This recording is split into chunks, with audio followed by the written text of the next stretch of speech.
Assalamualaikum warahmatullahi wabarakatuh. Selamat pagi dan salam sejahtera untuk anak-anakku sekalian. Alhamdulillah pada hari ini kita masih diberi kesehatan dan mudah-mudahan kita semua selalu sehat dan selalu dalam lindungan Tuhan Yang Maha Kuasa. Anak-anakku sekalian, di dalam pandemi COVID-19 ini mohon kiranya Anda selalu waspada, selalu berhati-hati di dalam menghadapi pandemi ini. Sesuai yang Bapak baca dari media massa elektronik maupun media massa yang lain, rumah sakit negeri maupun swasta yang ada di Balikpapan sudah pada penuh. Jadi tolong kiranya patuhi protokol kesehatan. Bapak tidak perlu menyebutkan apa saja, Anda sudah tahu. Yang utama Bapak sarankan hindari tempat berkerumunnya massa, karena di situ timbul klaster-klaster baru. Dan hasil dari hasil pemeriksaan yang ada di daerah lain, itu setelah terjadinya liburan panjang, justru di situ terjadi peningkatan penderita COVID-19 bermunculan. Jadi kepada kalian, di samping Anda mematuhi protokol kesehatan, Anda juga menghindari kerumunan-kerumunan massa demi kita sendiri. Anak-anakku sekalian yang Bapak sayangi, bukan tidak mungkin kita saat ini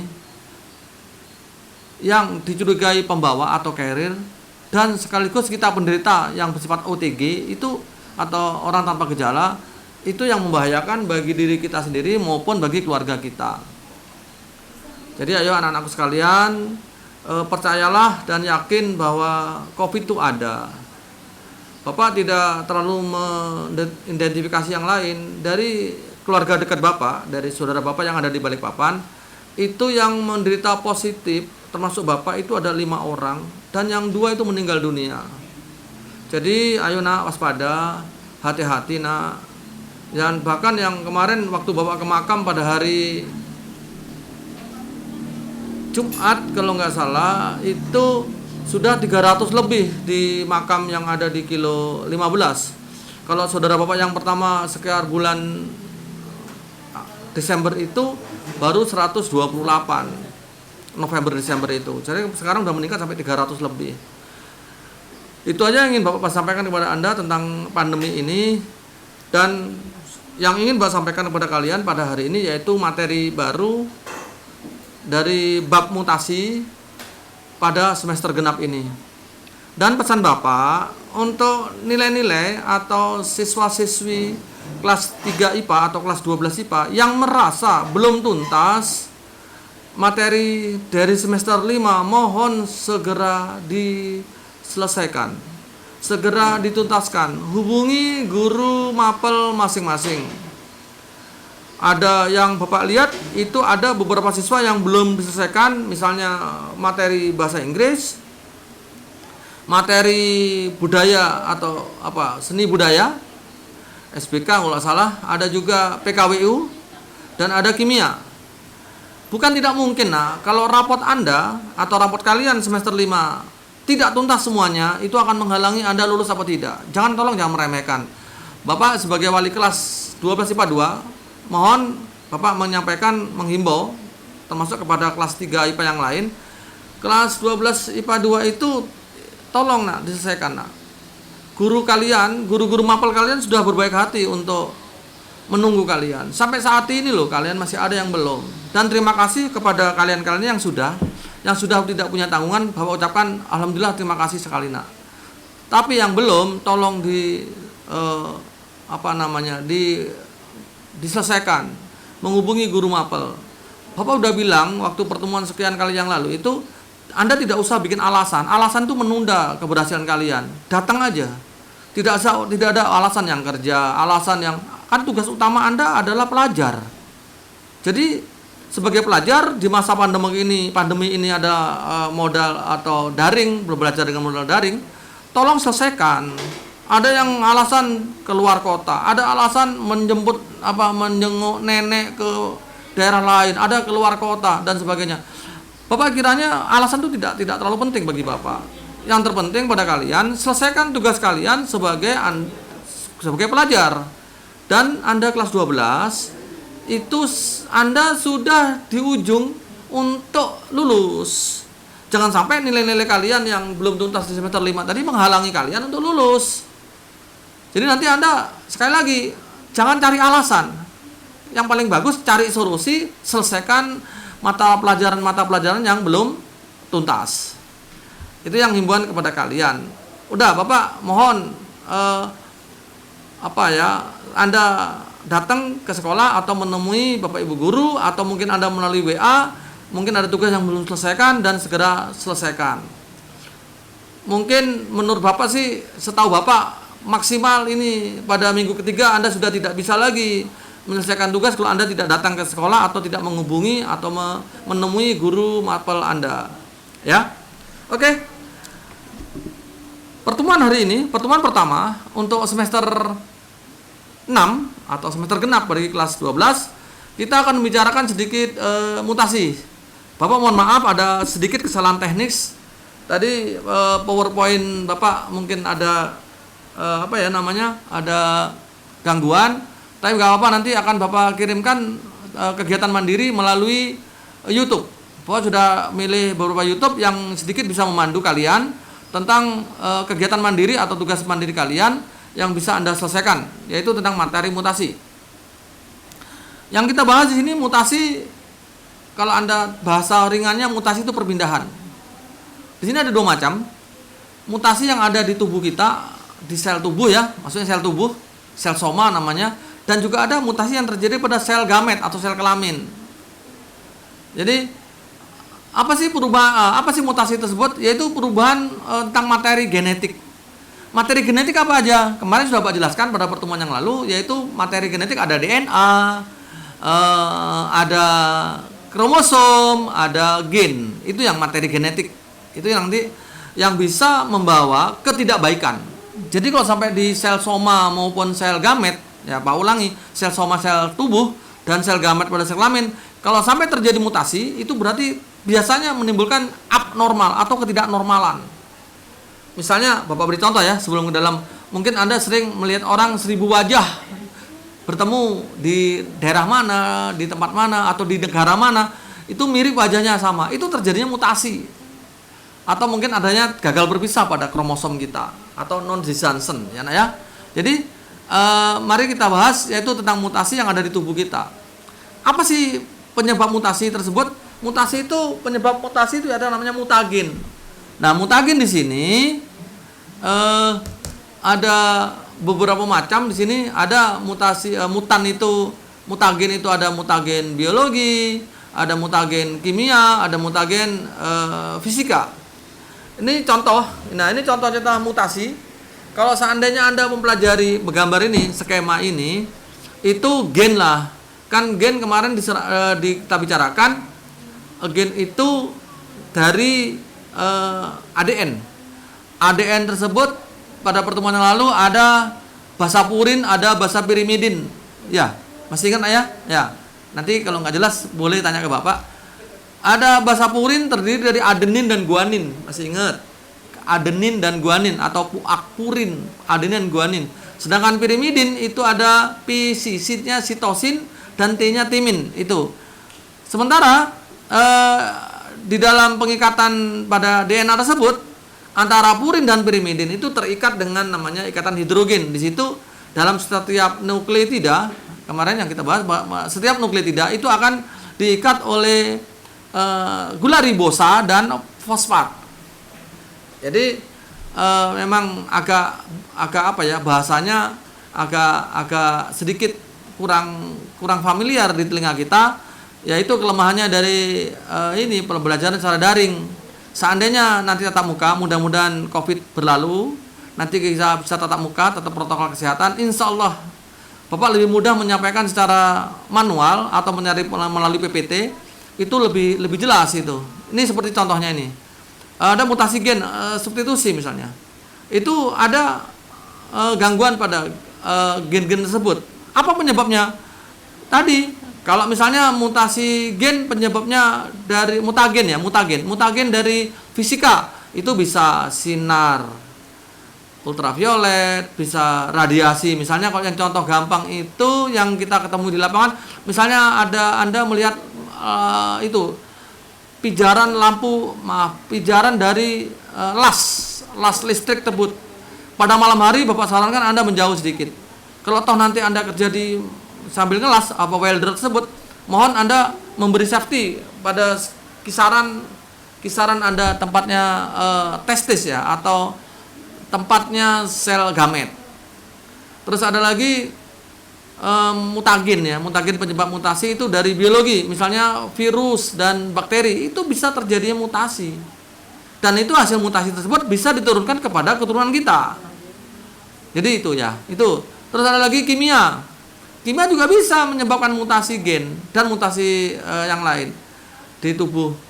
Misalnya bahan kimia yang ada, misalnya terjadi bom atom, misalnya tahun 1940-an itu di Hiroshima dan Nagasaki. Itu makhluk hidup atau manusia yang masih hidup, itu akan terjadi kelainan. Atau kelainan ya mungkin bahasa halusnya melalui cacat misalnya. Dan itu kalau dia yang hasil tadi kena radiasi dari bom atom tadi, itu bisa menghasilkan keturunan yang juga abnormal. Ya, Bapak terlalu kasar kalau ngomong cacat, jadi abnormal. Jadi kepada kalian, kehidupan sehari-hari juga diperhatikan macam-macam mutasi ya. Terus ya untuk yang berikutnya,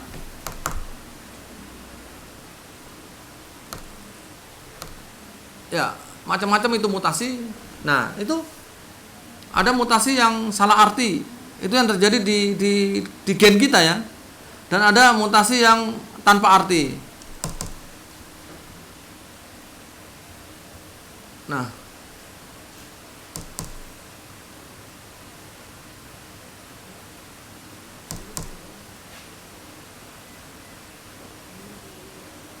Nah, ini contohnya.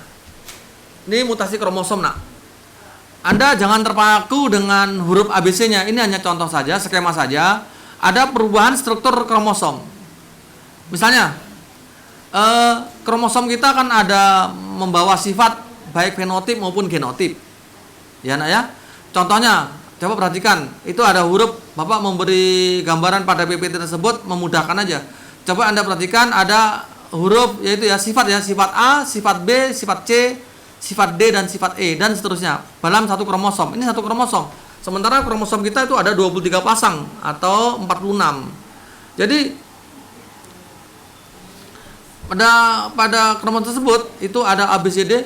Setelah mengalami mutasi, yaitu namanya ABC, D-nya mengalami delete atau terjadi penghilangan atau gara-gara radiasi atau gara-gara mutagen, itu akan disebut dengan delesi.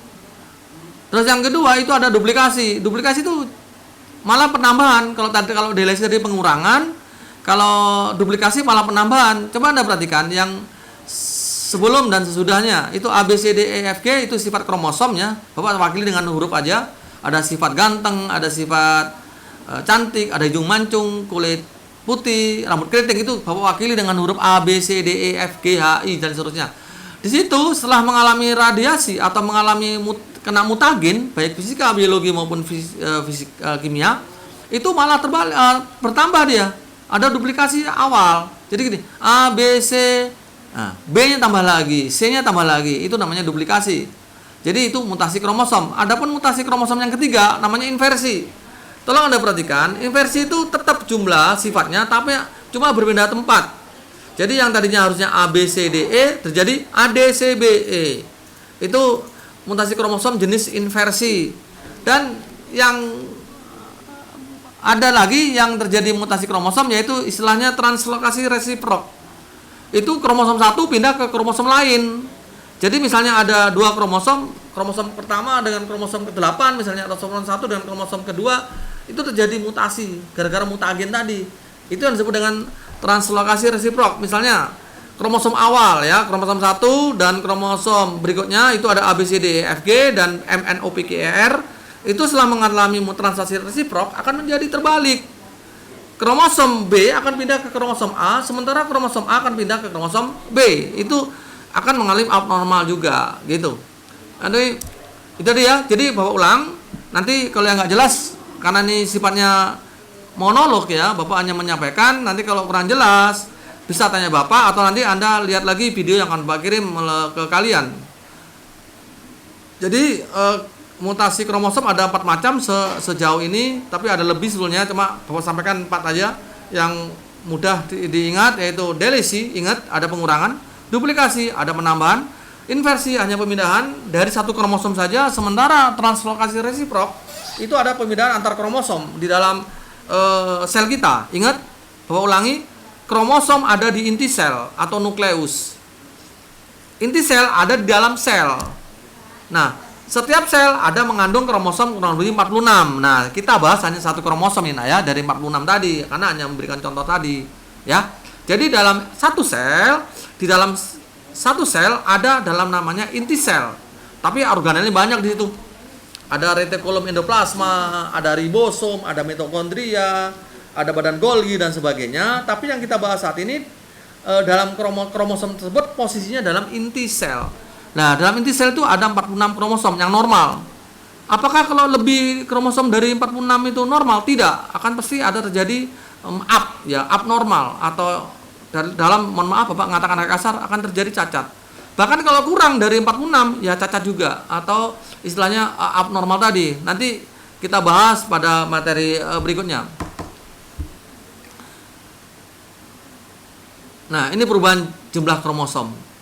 Jadi ada euploid, variasi dalam jumlah dasar kromosom. Itu autoploid, kelipatan jumlah kromosom yang berasal dari genom spesies yang sama. Jadi nanti ada berlebih. Terus aloploid dan aneuploid itu, dan kita coba lihat gambar berikutnya. Nah, ini coba lihat Anda. Nah, ini biasanya mutasi itu terjadi gagal berpisah waktu terjadi. Kalau pada kemarin, materi kemarin itu pada materi yaitu oogenesis dan spermatogenesis. Kita beri contoh yaitu terjadinya di sini, terjadinya gagal berpisah pada proses gametogenesis. Bapak ulangi ya, gametogenesis kemarin yang kita bahas waktu pertemuan sebelum waktu semester 5 atau semester ganjil, itu ada proses oogenesis bagi pembentukan sel telur, ada proses spermatogenesis bagi pembentukan spermatozoid. Nah, harusnya kalau 46 itu terbagi rata 23-23. Ternyata pada pembelahan sel pada kromosom itu harusnya 23-23, ini tidak terjadi seimbangan. Terbelah, yang satu kelebihan menjadi 24, yang satu menjadi 22. Itu yang gagal berpisah. Kalau sampai yang 22 misalnya, sperma kita kan kurang lebih jutaan. Mohon maaf, ulangi ya, dalam 1 ml cairan sperma itu mengandung kurang lebih 20 sampai 150 juta. Dan nanti yang membuahi cukup 1. Nah, kalau yang membuahi itu yang gagal berpisah, misalnya yang 22, sementara mohon maaf pasangan kita yang udah sah resmi menikah itu pasangannya 23, sementara kita yang terjadi pembuahan mengalami fertilisasi di tuba Fallopi itu hanya 22 ketemu 23 dari pihak istri misalnya, dari yang sah ya maksudnya. Jadi 45, anak kita akan kalau berubah menjadi janin, terbentuk di rahim atau uterus, akan cacat itu. Jadi cacatnya anak dalam kandungan seseorang itu salah satu diantaranya adalah karena gagal berpisah. Contoh berikutnya. Nah, ini salah satu contoh gagal berpisah pada meiosis 2. Kalau tadi gagal berpisah pada meiosis 1. Sekarang gagal berpisahnya pada meiosis 2. Sama-sama abnormal nanti keturunannya. Contoh. Nah, ini penyakit sindrom Down yang orang terkenal dengan sebutan 1000 wajah. Sindrom Down tadi, kromosom kita pada janin ya, pada adik kita, pada anak kita yang baru lahir, harusnya kromosom per sel itu 46. Ternyata penderita sindrom Down tuh 47. Kenapa? Tadi kan ada 23 harusnya. Ternyata apa? Yang sini 22, sini 24. Nah, 24 tadi misalnya pada gagal periksa pada pihak laki-laki menjadi 24, membuahi 23, maka terjadi 47. Nah, nanti yang dilahirkan akan mengalami kelainan atau abnormal yang disebut dengan sindrom Down. Orang nyebut dengan 1000 wajah. Mungkin itu aja dulu, kita sampai ke sindrom Down karena tadi materinya terlalu banyak. Nanti Anda pakai bahasa-bahasa yang seperti itu. Nanti pertemuan berikutnya insya Allah kita bahas tentang sindrom-sindrom yang lain, mulai sindrom Klinefelter, Turner, mulai nanti ada sindrom ada namanya kelainan-kelainan yang lain ya, misalnya kelebihan jari, ada yang lidah tidak bisa merasakan rasa asam dan sebagainya. Nanti kita bahas tentang itu. Mungkin cukup itu dulu. Kita sampai ke sindrom Down dulu supaya Anda nanti pada pertemuan berikutnya Anda perhatikan. Tapi insya Allah hari ini nanti kita akan membahas tentang kegiatan mandiri kalian akan Bapak berikan. Tapi insya Allah Bapak berikan YouTube atau video-video yang bisa membantu dalam menyelesaikan tugas-tugas kalian.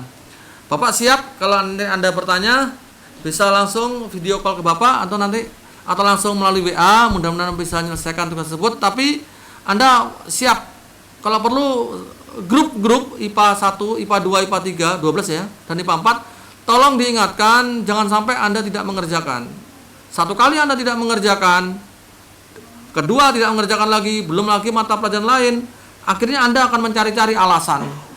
Bagi Bapak mungkin alasan tidak Bapak sementara Bapak akan terima. Yang Bapak terima adalah hasil kerjaan kalian. Boleh kerjasama, boleh diskusi dengan teman kalian. Semakin bagus kalau Anda diskusi untuk menyelesaikan tugas-tugas kalian, khususnya biologi. Bapak tambah senang gitu. Yang penting Anda bisa menyelesaikan tugas kalian.